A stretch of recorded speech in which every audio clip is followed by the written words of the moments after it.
కేరళం రాష్ట్రాన్ని ఒక క్రిస్టియన్ దేశంగా తయారు చేయడానికి ప్లాన్ జరుగుతోంది. దీనికి సంబంధించి ఇప్పటికే వీడి సతీశన్ సీఎం వందే మాత్రం ఆలపించలేదు. నిన్న పూర్తిగా ఆ 2 చరణాలు కూడా ఆలపించినటువంటి పరిస్థితి. కేవలం జాతీయ గీతం జనగణన మాత్రమే వీళ్ళు ఆలపించడం జరిగింది. వందే మాత్రం ఇంతకు ముందు ఏమన్నారు, ఆ 3 చరణాలు ఏవైతే చేర్పించారో చట్టంలో వాటిని మేము ఆలపించమని చెప్పారు. నిన్న పూర్తిగా ఎక్కడా కూడా సీఎం పాల్గొన్నటువంటి అఫీషియల్ వేడుకల్లో కూడా వీళ్ళు ఆలపించలేదు. కాబట్టి వీళ్ళ మీదే కాదు, అటువైపు ఏమొచ్చేసి సోనియా గాంధీ, ఖర్గే, రాహుల్ గాంధీ వాళ్ళు కూడా అక్కడ వందే మాత్రాన్ని పూర్తిగా ఆలపించడాన్ని ఆక్షేపించారు. దాన్ని కవర్ చేసుకోవడానికి ఇప్పుడు రకరకాలుగా మాట్లాడుతున్నారు. ఇక్కడ కేరళంలో ఈ విధంగా చేయడానికి ప్రధాన కారణం వాళ్ళ యొక్క మనస్తత్వాలు.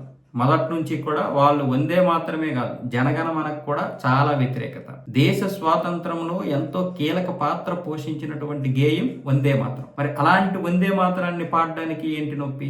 వాస్తవంగా మేమే కదా స్వాతంత్రం తెచ్చుకుంటున్నాం, మేమే తెచ్చాము, మేమే ఈ దేశాన్ని రక్షించాము, 120-130 సంవత్సరాల చరిత్ర కలిగినటువంటి పార్టీ అది ఇది అన్నారు. మరి ఇప్పుడు ఏమైంది? మరి అదే వందే మాత్రం ఆలపించడానికి నొప్పి వచ్చేస్తుంది ఒక్కొక్కరికి. ఇప్పుడు కేరళ వాళ్ళు ఎందుకు పాడలేదు అనేది ఇప్పుడు వాళ్ళు వివరణ ఇవ్వాలి. ఎందుకంటే చట్టం అయిపోయింది, ఇక ఊరుకునేది అయితే లేదు. ఇలాగ ఊరుకుంటే వాళ్ళు సపరేట్గా ఒక దేశంగా తయారవడానికి చూస్తున్నారు. ఇప్పటికే ఫారిన్ కంట్రీ నుంచి వస్తున్నటువంటి ఫండింగ్ కోసం ఏదైతే బిల్లు వస్తుందో ఆ బిల్లు కోసం ఇప్పటికే ఏడ్చారు కదా. ముఖ్యంగా కేరళ నుంచి వెళ్ళినటువంటి బిషప్లే వీళ్ళందరూ ఏడ్చారు.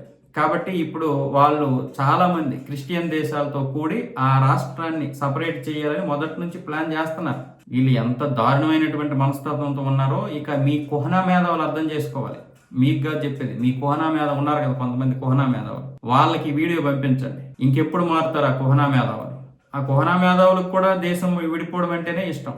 కేరళ సపరేట్గా ఒక దేశం అయిపోతే దేశంలో అప్పుడు ఒక్కొక్క రాష్ట్రం విడిపోతూ ఉంటుంది.